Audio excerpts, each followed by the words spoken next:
Hi guys, welcome back. Today, Jack and I are going to have a quick conversation about racing incidents and how, at the moment, it does seem that racing incidents are kind of dead. I Yeah, started thinking about this off of the back of the Bottas and Russell incident in the last race weekend. Jack, what were your initial thoughts on that incident in terms of where did you place sixty the blame? forty.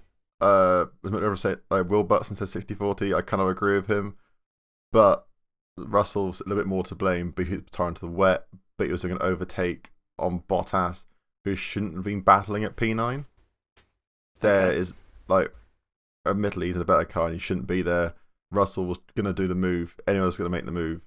And I think the blame getting put on Russell because he's a Mercedes driver and he should have let the Mercedes do his thing. By the same token, the Mercedes driver should have also let the other Mercedes driver pass in that same token if you're going to try and do that argument. Yeah, I So, do. I don't like that argument at all that he should give way to him because he's a Mercedes driver. Like that, that's yeah, ridiculous. Like the amount of stick that Hallen Toto. got the Oh, other week in the Champions League game where he was like taking pictures of the stadium and people were like, oh look, he's already having a look around because he's going to be there next season. Like you shouldn't treat it any differently. yeah. And I did They're just just doing. go on. No, so they're just being human at that point as well. The blame Toto put on him was like the Clio Cup was a bit far. Yeah, but Uh, see, I just think that was in jest. That was clearly in jest, and he's not seriously. He's obviously never going to do that. But it Um, goes back to the blame you're saying, the blame being put on, like, who blaming who. Yes, some person called the racing incident, but when it's a 60-40, it's not like he's gone straight at the back of him.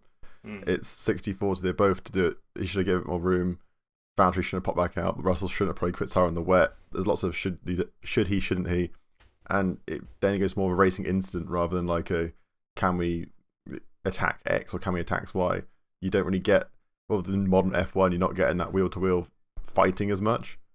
Yeah, and when you, It's when through you think fear, I think. about when you think about the classic sort of battles that there've been, there's always ones where someone will dip a tire onto the grass, and I think if it was a dry track, dry grass, Yeah, it'll be fine. the accident wouldn't have happened, and everyone would be saying what an amazing overtake by Russell, like he was committed to it and everything like that.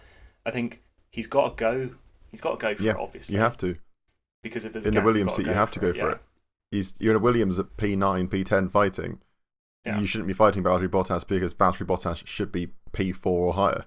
It's And as he said, it was one of their best chances to get points was that race weekend.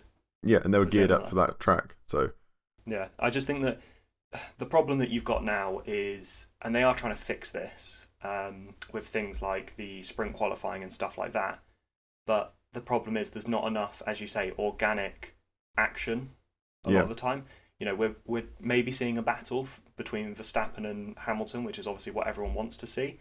But was it that, last week with the wheel tap and everyone that's being a yeah, Drive to Survive blown out of proportion all that the your heart TikTok stops and it's memes like being made about it, yeah, it's and just a like little tap. And the fact that the little tap's been blown up with that big, because there's like a nothing little else to wheel talk tap, about. yeah, Yeah. they're blowing something up that's way bigger, and it goes to the new fan base coming in, I think, because obviously the new generation loves a bit of drama, Hmm. and if you amplify everything, everyone gets more excited. Hence why Netflix use different sound effects, make it sound more dramatic and cut to black all of the time to make it more dramatic and dramatize it to make the Well, sport yeah, more dramatic than it is they're gonna because there's no love dramatic things. yeah Like they're there isn't anything dramatic happening, is there? Because it's like a wheel touch, everyone goes mental.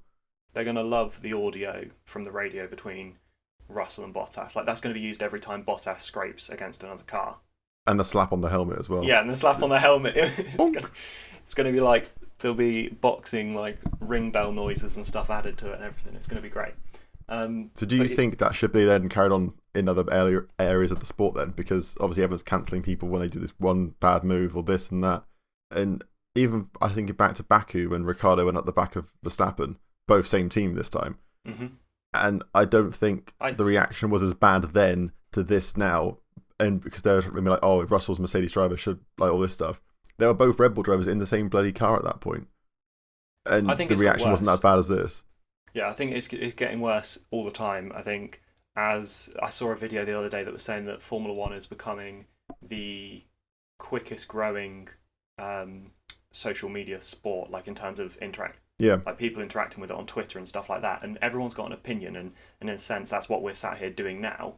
yeah, Um, but people love to find a reason these days to have a go at someone. And I think if you saw it 20 years ago, 25 years ago, obviously we weren't watching Formula One then, but you look back and there's so many, there's so many incidents that were just incidents. That's all they were. And the drivers would go and have an argument with each other at the end of the race, and then that would be it. Have a slap, get angry. Yeah, like now it's just every single thing is scrutinised to the max. Like I was just watching Free Practice 1, and Mazepin was having a go at Michael Schumacher, Mick, for being in front of him because he didn't realise that Mick was going for another fast lap.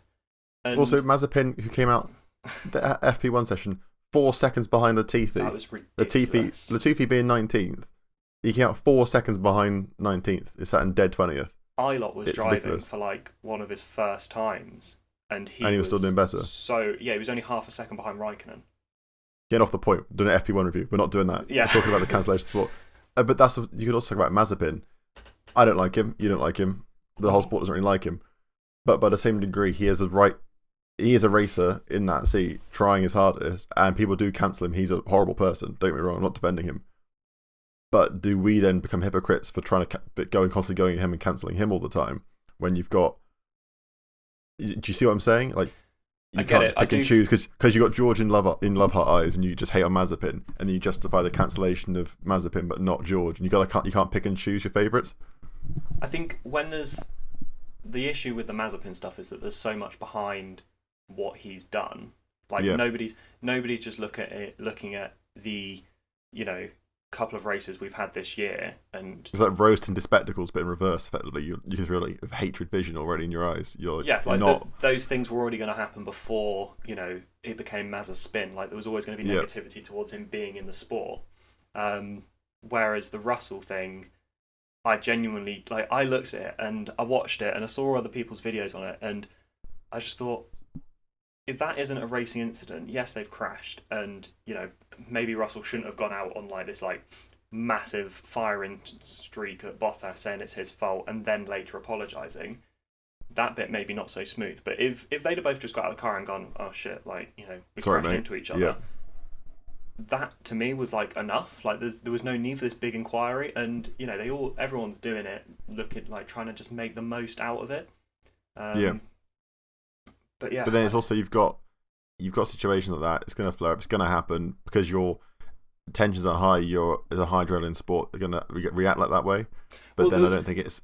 There was a press conference a few years ago when Vettel interrupted because Lewis said something about Max Verstappen because of a racing incident that happened, and Vettel interrupted and said, "Actually, can I answer this? Because we're driving at 200 miles an hour. We're going to say things in the heat of the moment. You can't take it out of context and use it there." If you were to listen to what footballers were saying to each other on the pitch and to the referee on the pitch, when there's people sitting in the crowds normally 10, 20 metres away from them, the stuff that they're saying to each other is absolutely vile in comparison to this, and all they're doing is running around a pitch. You've got two people that have just crashed at nearly 200 miles an hour. They're going to have something to say about it, aren't they? Adrenaline if you go and crash your Renault Clio at 30 miles an hour on a roundabout, you have adrenaline in your system. Let alone a 200 mile an hour crash down the straight. At Imola, one of the fastest tracks, one of the fastest points, crashing 200 miles an hour into a side of a Valtteri Bottas, you're going to have something to say about it. Let alone bidding your car at Mackey's roundabout. It just comes to the territory, and I think people are too quick to react on social media regarding the situations, whether it's fans putting their biases in front of the thing, or media trying to make a storyline of it. Yeah, because F1, as much as it's getting safer as a sport, and I want it to be safer for all the drivers and everyone involved, it's not as dramatic as it has been in the past. If you watch the old races, even the Monaco historic GP that was weekend, there was some drama in that because the old style cars going around, and you got a bit more fruity in that. But in this, there just isn't, and I think it's a combination of society getting more cancel culture, and then the sport itself not having as much dramatic events, whether that be FIA saying you can't do this, you can't take there, you must re-enter here, and the strict regulations, and the sport becoming safer. And I have no problem with the sport becoming safer. That's a given. You just need to make it as safe as possible for the drivers because they're risking their lives at the end of the day. And it's I think it's a combination of the two that's come as weird concoction at the moment.